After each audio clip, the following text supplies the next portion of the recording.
Unbreakable, I yes. Am unbeatable.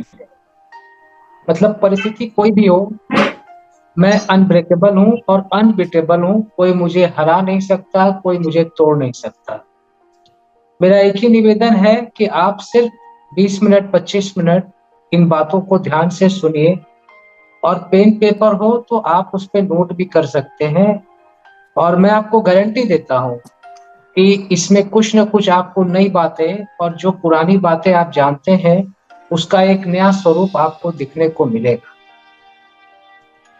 आपने बहुत सारे खिताब के विषय में सुना होगा, पद्मश्री, पद्म विभूषण, भारत रत्न, अर्जुन पुरस्कार, बहुत सारे खिताब के विषय में सुना होगा और लोगों को मिलते हुए देखा होगा।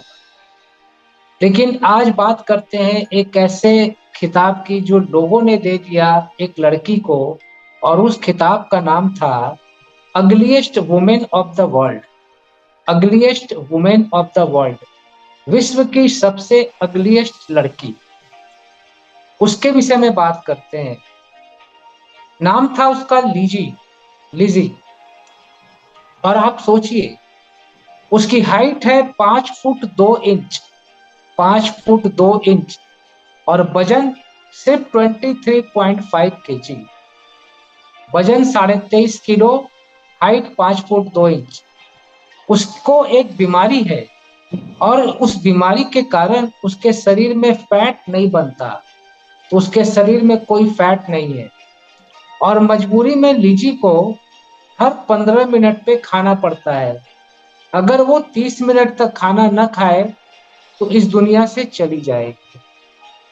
कितना उसके साथ आप सोचिए एडवर्स सिचुएशन है। और इतना ही नहीं, लीजी जब 4 साल की थी तो उसके राइट आई की रोशनी चली गई। लीजी जब स्कूल जाती थी तो उसको कोई भी दोस्त उसके पास नहीं आते थे, कोई उससे बात नहीं करते थे, सभी नेग्लेक्ट करते थे।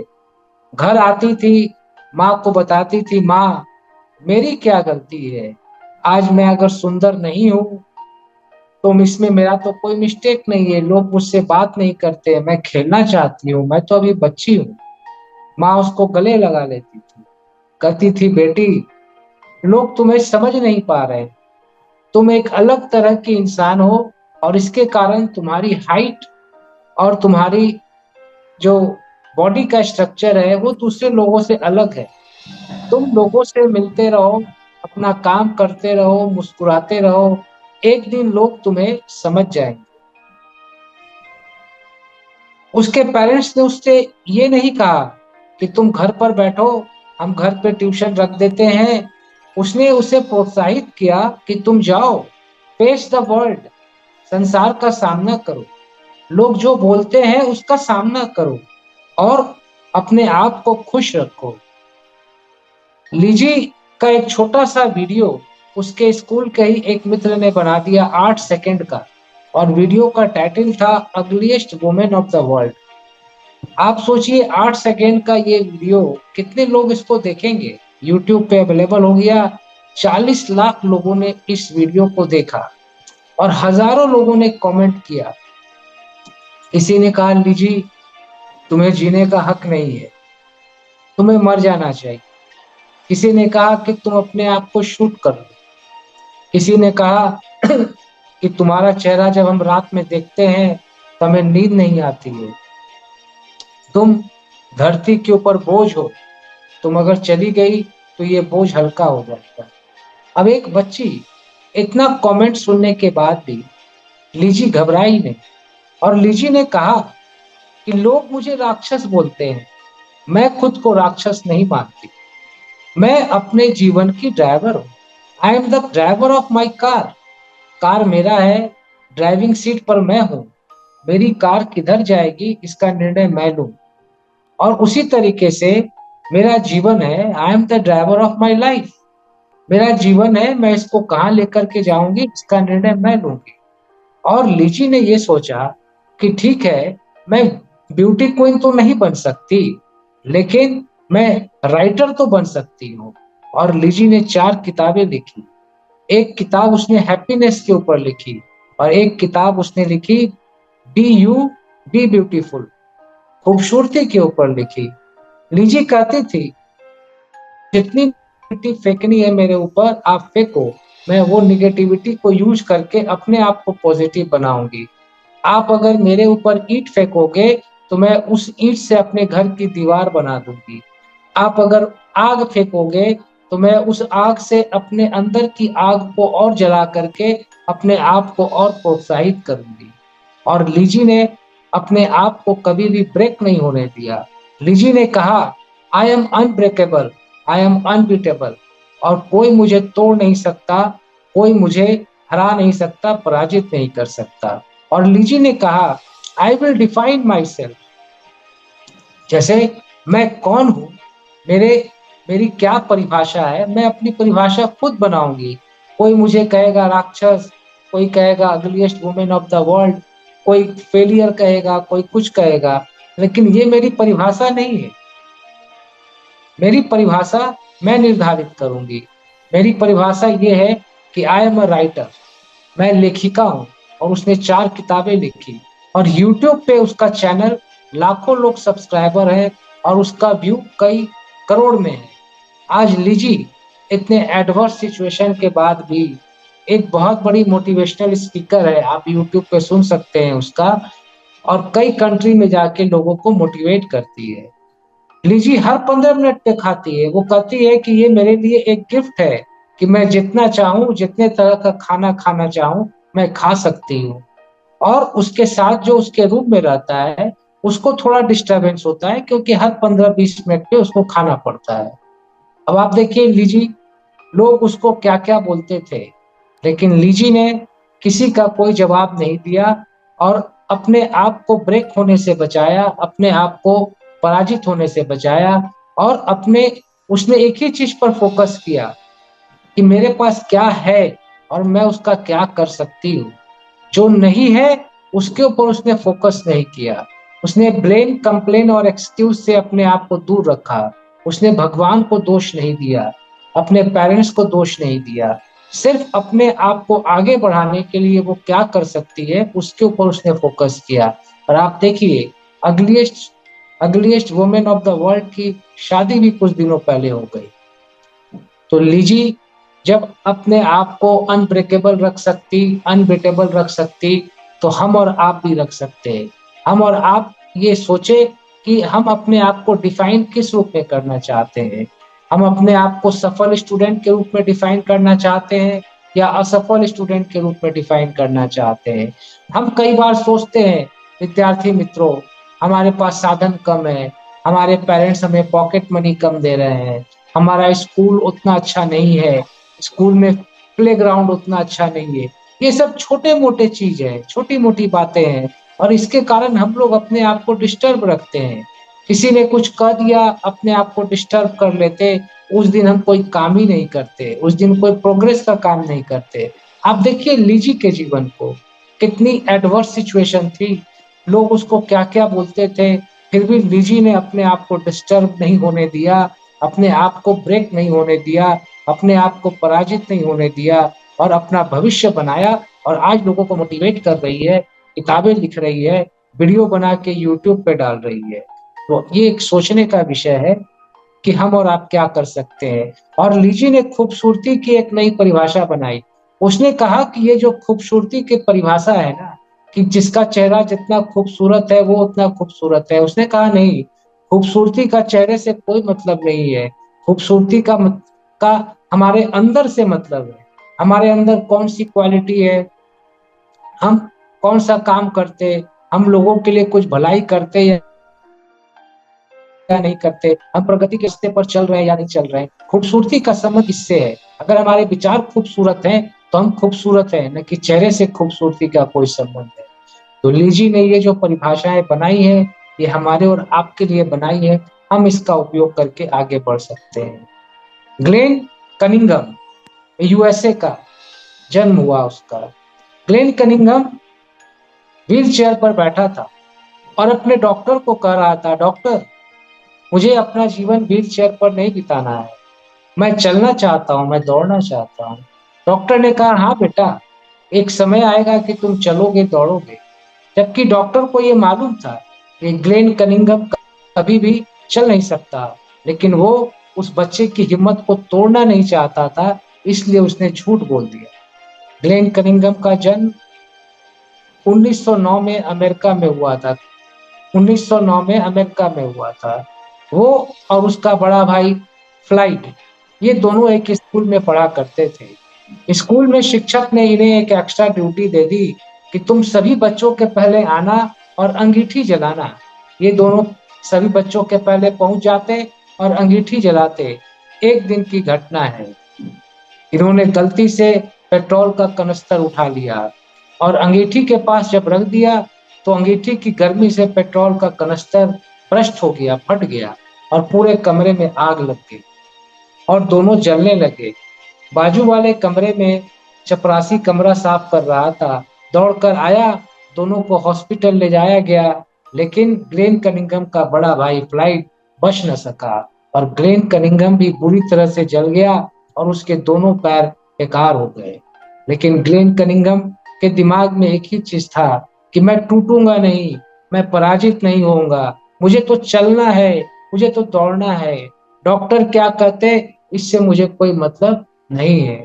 ग्लेन कनिंघम की माँ उसके पैर में मालिश करती और जब उसकी माँ थक जाती तो ग्लेन कनिंघम खुद से अपने पैरों में मालिश करता। चमत्कार हो गया, क्योंकि जहाँ संकल्प होता है कि मैं टूटूंगा नहीं, मैं पराजित नहीं होऊंगा, वहाँ व्यक्ति का दिमाग और प्रकृति भी मदद करती है। 4 महीने के बाद उसके पैरों में ब्लड सर्कुलेशन होने लगा और ग्लेन कनिंघम धीरे धीरे करके चलने लगा, धीरे धीरे करके स्कूल जाने लगा खुद के पैरों से और ग्लेन कनिंघम आगे बढ़ने लगा। 12 साल की उम्र में ग्लेन कनिंघम ने स्पोर्ट्स में हिस्सा लिया और दौड़ में प्रथम स्थान प्राप्त किया। जो ग्लेन कनिंघम, जिसको डॉक्टर ने कह दिया था कि तू चल नहीं पाएगा, कहा नहीं था लेकिन डॉक्टर का ये मत था, वो ग्लेन कनिंघम 12 साल की उम्र में स्पोर्ट्स में दौड़ में फर्स्ट प्राइज जीता। कॉलेज में गया। ग्लेन कनिंघम बहुत गरीब था। उसने कहा कि मैं कब तक अपने माता पिता से पैसा लेता रहूंगा, उन पर बोझ बना रहूंगा। वो इज्जत की जिंदगी जीना चाहता था। उसने छुट्टी के समय में किसान के यहाँ मजदूरी करनी शुरू की और ऐसा व्यक्ति था, मजदूरी करके जो पैसा मिलता था उसमें थोड़े पैसे में अपना स्कूल का, अपना कॉलेज का और खाना वगैरह का खर्च चलाता, बाकी पैसा बैंक में जमा कर देता और बैंक में धीरे धीरे इतना पैसा जमा हो गया कि एक दिन जिस किसान के यहाँ वो काम करता था, उस किसान ने कहा भाई मुझे पैसे की जरूरत है, तो ग्लेन कनिंघम ने बैंक से निकाल करके किसान को कर्ज दे दिया। देखिए ऐसा व्यक्ति, संकल्प शक्ति कि मैं टूटूंगा नहीं, मैं पराजित नहीं होऊंगा। और ग्लेन कनिंघम सिर्फ पढ़ता ही नहीं था, जब समय मिले वो कॉलेज में खेल में भी हिस्सा लेता। 1932 में ग्लेन कनिंघम ओलंपिक में गया और उसको 4th स्थान मिला, चौथा स्थान मिला। 1936 में उसको दूसरा स्थान मिला और 1936 में ग्लेन कनिंघम एमए की डिग्री प्राप्त की। 1938 में उसे पीएचडी की डिग्री प्राप्त हुई और 1938 में वो 1 मील की दौड़ प्रतियोगिता में अपने सारे पुराने रिकॉर्ड को तोड़ दिया। उसे एक कॉलेज में फिजिकल एजुकेशन के डायरेक्टर का पद मिल गया। लेकिन ग्लेन कनिंघम देश की सेवा करना चाहता था। जब युद्ध स्टार्ट हुआ, सेकेंड वर्ल्ड वॉर, नौसेना में सम्मिलित हो गया, वहां पर देश की सेवा की। 1947 में रिटायर हुआ। ग्लेन कनिंघम अगर चाहता तो 1947 में रिटायर होने के बाद उसी कॉलेज में एजुकेशन डिपार्टमेंट में फिर से डायरेक्टर बन जाता, लेकिन ग्लेन कनिंघम ने कहा कि नहीं, मैं अपना पूरा धन अपने गांव में गरीब बच्चों और असहाय बच्चों की प्रगति में लगाऊंगा। और ग्लेन कनिंघम अपने पैतृक गांव में गया और वहां पर सारा पैसा लगा दिया गरीबों के कल्याण के लिए। अब देखिए ग्लेन कनिंघम क्या खासियत थी। एक ही स्टेटमेंट था उसका, उसके दिमाग में कि मैं टूटूंगा नहीं, मैं पराजित नहीं होऊंगा। परिस्थिति आएगी, परिस्थिति जाएगी, परिस्थितियों का काम है आना और परिस्थितियों का काम है जाना, लेकिन मैं अपने मनोबल को बना के रखूंगा और अपने मनोबल के कारण आगे बढ़ूंगा। हमारे गायत्री परिवार के डॉक्टर चिन्मय भैया कहते हैं कि अगर आपका आपके मन के ऊपर नियंत्रण है तो बाहर आंधी चल रही है, सब लोग डर रहे हैं, लेकिन आप अपने मन को कह दीजिए भाई मैं नहीं डरूंगा, आंधी चल रही है तो चल रही, मैंने नहीं डरने का निर्णय लिया है तो मैं नहीं डरूंगा। उसी तरीके से इन लोगों ने एक ही निर्णय लेते, भाई परिस्थिति आएगी, खराब भी आएगी अच्छी आएगी, हम मुझे परिस्थिति से कोई लेना देना नहीं है, मैं टूटूंगा नहीं, मैं पराजित नहीं होऊंगा, मेरे हाथ में जो है वो मैं करूंगा, लोग क्या कहते इससे मुझे कोई मतलब नहीं है, मैं अपनी दुनिया खुद बनाऊंगा, मैं अपना भाग्य खुद बनाऊंगा। तीसरा व्यक्ति अरुणिमा सिन्हा, आप जानते हैं बहुत ही फेमस है, आप सबों को घटना पता है, सिर्फ एक रिमाइंडर के रूप में आपको बताता हूँ शॉर्ट में। ट्रेन में जा रही थी, लोगों ने चैन छीनने की कोशिश की, विरोध किया, ट्रेन के बाहर फेंक दिया। अब पटरी के ऊपर गिरी और आती जाती ट्रेन ने इनके पैर को काट दिया, चूहे इनके पैर को कुतरने लगे, रात भर पड़ी रही। नेक्स्ट डे मॉर्निंग लोगों ने दिल्ली के अस्पताल में पहुंचाया, डॉक्टर ने कहा भाई आपका तो पैर, एक पैर तो कट गया, आपको मल्टीपल फ्रैक्चर है। और न्यूज़पेपर में पढ़ा तो न्यूज़पेपर में लिखा था कि अरुणिमा सिन्हा के पास टिकट नहीं था इसलिए वो कूद गई। कोई न्यूज़पेपर लिख रहा है कि अरुणिमा सिन्हा सुसाइड के लिए वहां पर कूद गई। तो अरुणिमा सिन्हा ने ये निर्णय लिया कि मैं अब वो काम करूंगी जो सबसे मुश्किल है और मैं एवरेस्ट चोटी पर फतह करूंगी।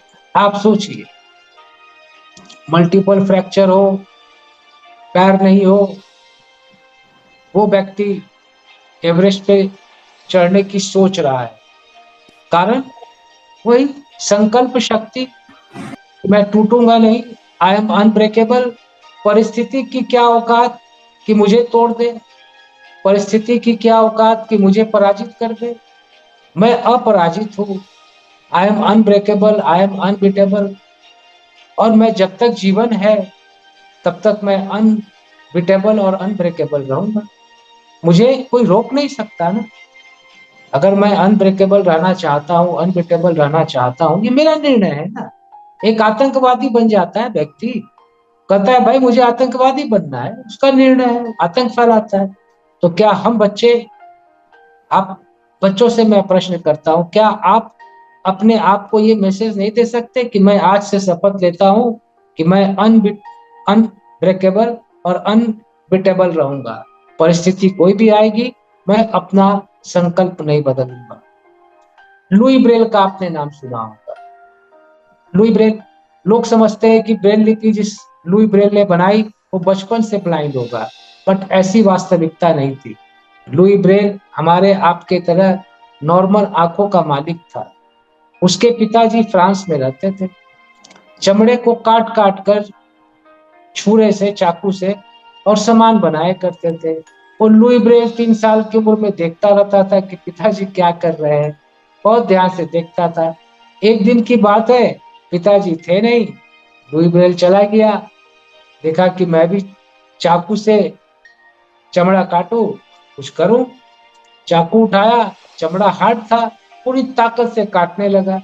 अब बेचारे का दर्द बताइए, संयोग कहिए, दुर्भाग्य कहिए, जो कहिए, चाकू उसके आंख में घुस गया, बेचारे के आंख से ब्लड आने लगा। एक आंख खराब हो गई, डॉक्टर बचा नहीं पाया, और एक आंख खराब हो गई, उसका प्रभाव दूसरे पर पड़ा।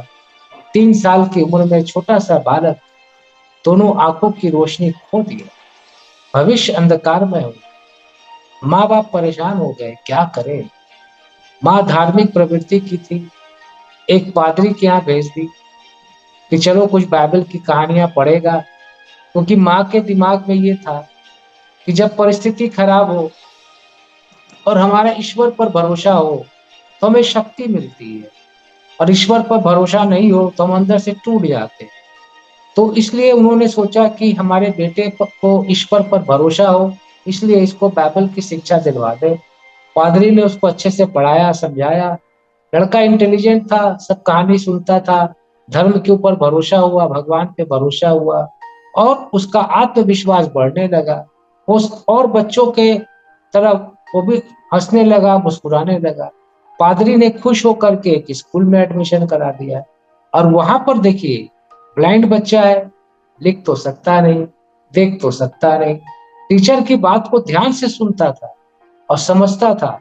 और बाकी के जो सामान्य बच्चे लिख करके जवाब देते थे, ये सुन करके जवाब देता था। वहां के प्रिंसिपल भी खुश हो गए और इसका एक ब्लाइंड स्कूल में एडमिशन करा दिया, लुई ब्रेल का। अब लुई ब्रेल, उसकी भी वही कहानी। 3 साल की उम्र में आंख चली गई, परिस्थिति तो एकदम खत्म हो गई उसके जीवन की। लेकिन वही संकल्प, मैं टूटूंगा नहीं, मैं पराजित नहीं होऊंगा। जब तक जीवन है तब तक मैं आगे बढ़ने की कोशिश करता रहूंगा और जो मेरे हाथ में है वो करता रहूंगा। क्या नहीं है इसके ऊपर ध्यान नहीं दूंगा, क्या है इस पर ध्यान दूंगा और जो है उसका उपयोग करूंगा। ब्लाइंड स्कूल में भी पूरी तन मन धन मेहनत से पढ़ाई किया, कई लैंग्वेज सीखा और वहां पर शिक्षा खत्म होने के बाद वहां पर शिक्षक बन गया। अब देखिए, शिक्षक बन गया, वेतन मिल रहा है, जीवन आराम से बिता सकता था। लेकिन नहीं, ऐसे लोग कहते हैं कि मुझे कुछ करना है। तो लुई ब्रेल ने सोचा कि भाई मैं तो नहीं पढ़ पाया, क्योंकि ऐसा कोई ब्रेल लिपि टाइप का कोई चीज था नहीं जिसको कि स्पर्श करके हम लोग पढ़ लिख लें, और सुन के पढ़ना पड़ता था जो बहुत डिफिकल्ट था। तो वो क्या करता था, जब वो पढ़ाने का समय उसका समाप्त हो जाता था तो वो अपना कागज लेकर के और पेन से छेद कर करके कुछ बनाने की कोशिश करता था, और कोशिश करते करते उसने ब्रेल लिपि बना दी। आप सोचिए, लुई ब्रेल, जिसका खुद का ठिकाना नहीं था, माँ बाप चिंतित थे कि इसके जीवन का क्या होगा, उसने दूसरों के लिए एक ब्रेल लिपि बना दिया। तो ये जितने भी व्यक्ति आगे बढ़े, एक ही सिद्धांत पर आगे बढ़े कि I am unbreakable, I am unbeatable. क्योंकि अगर ये ब्रेक हो जाते, अपने आप को पराजित महसूस करने लगते, तो इनकी शक्ति कम हो जाती, और शक्ति कम हो जाती तो फिर आगे बढ़ते कैसे। इसलिए मेरा आपसे प्रश्न है कि how you want to define yourself. आप बच्चों से मेरा प्रश्न है कि आप अपने आप को किस रूप में परिभाषित करना चाहते हो, मतलब आप किस रूप में जाना जाना चाहते हो। एक वैज्ञानिक के रूप में जाने जाना चाहते हो, एक शिक्षक के रूप में जाने जाना चाहते हो, या एक पराजित विद्यार्थी के रूप में जाना जाना चाहते हो, एक अच्छे इंसान के रूप में जाना जाना चाहते हो। किस रूप में आप अपनी पहचान बनाना चाहते हो। लीजी ने तो कहा कि साहब, दुनिया क्या बोलती है मुझे उससे मतलब नहीं है, दुनिया मुझे खराब बोलेगी बट आई चूज हैप्पीनेस। दुनिया मुझे राक्षस बोलेगी बट मैं खुश रहूंगी, क्योंकि मैं खुश रहूंगी या दुखी रहूंगी इसका निर्णय बोलने वाला नहीं करेगा, इसका निर्णय मैं करूंगी। तो लीजी ने यह कहा कि I will define my self, I am the driver of my life, I am writer, I am motivational speaker. उसने अपने आप को राइटर और मोटिवेशनल स्पीकर के रूप में डिफाइन किया। आप किस रूप में डिफाइन करना चाहते हो, वो आप अपने पेन पेपर पर लिखो, और उसको, उस लक्ष्य को प्राप्त करने के लिए आप एक लिस्ट बनाओ कि मुझे क्या क्या क्या क्या क्या क्या क्या क्या करना है, और जो करना है उस काम को करना शुरू कर दो। परिस्थिति कुछ भी हो, उस काम को कंटिन्यू करना, जो काम बाकी के 3 व्यक्तियों का, जिनका मैंने कहानी आपको सुनाया, सच्ची घटना सुनाई, उन्होंने किया। अब अपनी बात एक छोटी सी कहानी सुनाकर मैं समाप्त करता हूँ। रामू बहुत होनहार विद्यार्थी था। विद्यालय से घर आता, बस्ता रखता, खाना खाता, थोड़ी पढ़ाई करता और खेत पे चला जाता अपने पिताजी की मदद करने के लिए। एक दिन की बात है, उसके पिताजी शहर गए हुए थे और खेत में पानी की जरूरत थी। रामू गया बिजली का स्विच ऑन करने, लेकिन गलती से कोई और स्विच में हाथ चला गया और रामू को झटका लग गया। रामू तुरंत गिर गया, चिल्लाने लगा। आसपास के लोग आए और उसे लेकर अस्पताल गए, लेकिन बिजली का करंट इतना पावरफुल था कि 4-5 दिन रामू को अस्पताल में रहना पड़ा और एक हाथ उसका काटना पड़ा जिसमें झटका लगा था। अब रामू घर पर बैठा बैठा उदास बैठा रहता था। पिताजी कहते थे, बेटा ये उदास क्यों बैठा है, स्कूल जा। रामू कहता था कि अब मैं एक हाथ से क्या स्कूल जाऊंगा, पिताजी के समझाने पर रामू स्कूल गया और वहां पढ़ाई शुरू की। लेकिन एक दिन रामू एक पेड़ के नीचे बैठा था, रो रहा। उधर से शिक्षक गुजरे। पूछे, रामू बेटा रो क्यों रहा है? रामू ने कहा, क्या करूं सर, हमारे कुछ मित्र मुझे बहुत चिढ़ाते हैं। कहते हैं एक हाथ वाला रामू, एक हाथ वाला रामू, एक हाथ वाला रामू। तो कल से मैं स्कूल नहीं आऊंगा। शिक्षक ने उससे प्रश्न किया, रामू इन दोस्तों के कारण तुम अपना भविष्य बर्बाद कर लोगे? और दूसरा चीज ये बताओ कि ये मनोबल तोड़ने वाले लोग तुम्हें सिर्फ इसी विद्यालय में मिलेंगे या जीवन भर मिलेंगे? रामू ने कहा कि साहब, ये आलोचना करने वाले लोग, मनोबल तोड़ने वाले लोग, निगेटिव बात करने वाले लोग तो मुझे जीवन भर मिलेंगे। शिक्षक ने फिर प्रश्न किया कि बेटा, भविष्य तुम्हारा है या तुम्हारे दोस्तों का है? रामू ने कहा, साहब हमारा भविष्य है। शिक्षक ने फिर प्रश्न किया कि जब भविष्य तेरा है तो इसे बनाने की जिम्मेवारी तेरी है कि तेरे दोस्तों की है? रामू ने कहा, भाई मेरी है। लास्ट प्रश्न किया शिक्षक ने कि बेटा एक चीज ये बता कि मन की शक्ति ज्यादा बड़ी है या शरीर की शक्ति ज्यादा बड़ी है? रामू ने कहा, मन की शक्ति ज्यादा बड़ी। शिक्षक ने कहा कि बेटा तेरा एक हाथ कटा है ना, मन तो नहीं कटा है ना, मन तो तेरे पास है। और तेरे मन में जो शक्ति है उस शक्ति को तुम बना के रख। और तू अपने आप को सोच कि I am unbreakable, I am unbeatable. लोग मुझे क्या कहते हैं इससे कोई मतलब नहीं है।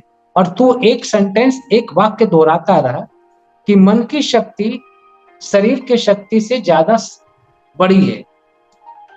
रामू उस दिन से दोहराने लगा, मन की शक्ति शरीर की शक्ति से ज्यादा बड़ी है, मन की शक्ति शरीर की शक्ति से ज्यादा बड़ी है।